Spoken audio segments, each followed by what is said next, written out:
my name is Amelia Buchanan, and I will be discussing the myth of multitasking today. The myth is multitasking can accomplish more than just by doing one task at a time. My question is, is it effective for our brains, and does it actually help us learn? I know I'm guilty of trying to multitask all the time, trying to study and read while having music playing in the background and talking to my mom while she makes dinner, and keeping an ear on the laundry because I know as soon as my laundry's done I can put in another load. So can I actually focus on my learning and retain all that information while I have so many other things going on in my environment? Let's start with what multitasking actually is.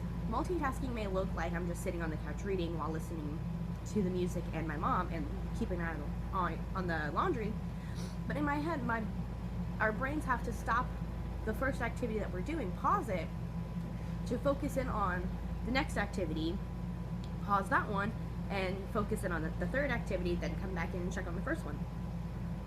So our brains are doing a balancing act, trying to manage all of these assignments or tasks that we have to get done.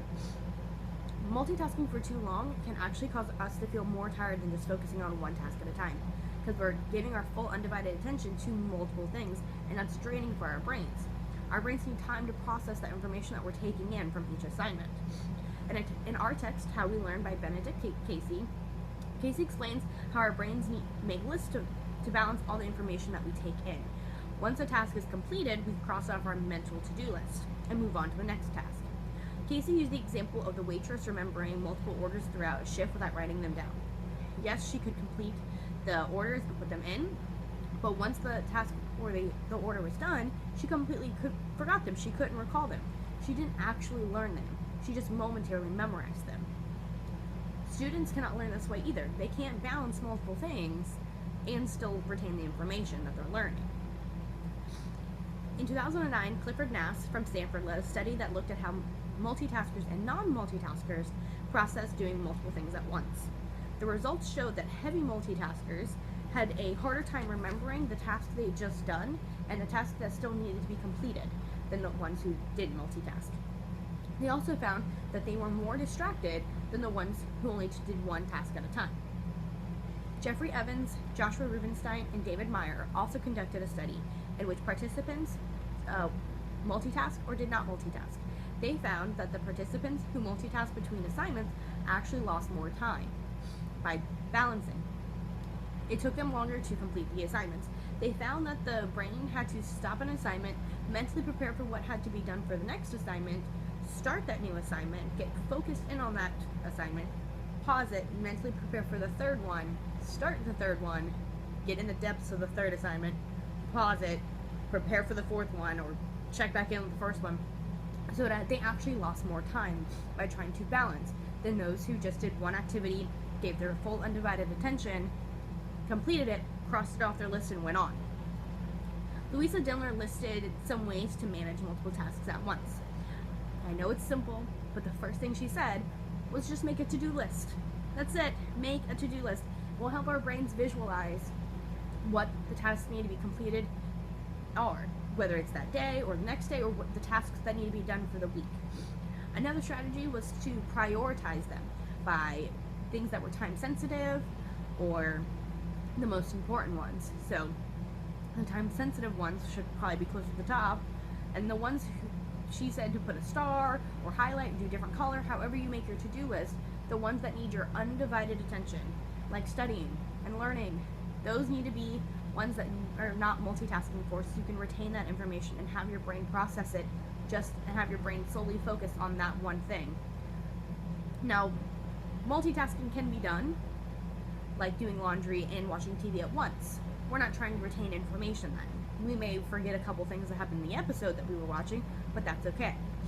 But while we're learning, while we're studying, while we're doing things in a classroom, we can't multitask and try to retain that information.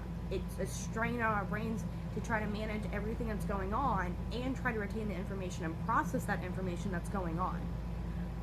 So I'm not saying multitasking is bad for our brains and that we shouldn't do it.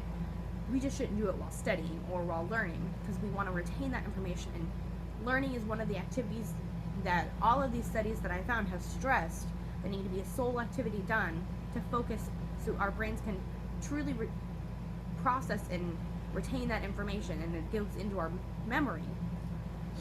Another strategy that Lisa Dillner suggested was grouping all of our similar activities that we do. All of our cleaning activities can be grouped together, and we can do all that at one time. All of our errands at one time, and all of our school activities during one time. So we're not doing laundry and thinking about going to the bank and studying all at one time. We'll do all of our school together, all of our errands, and all of our cleaning stuff together, or whatever your groups are. I know it's simple, but try to avoid distractions as much as possible, because distractions pause our brain from what we're focusing on to think about what's going on, whether it's the phone calling, or someone calling on our phone, the oven beeping, whatever it is.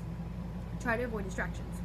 Another strategy she suggested was to delegate what we can, because we need to ask for help. Asking for help is okay.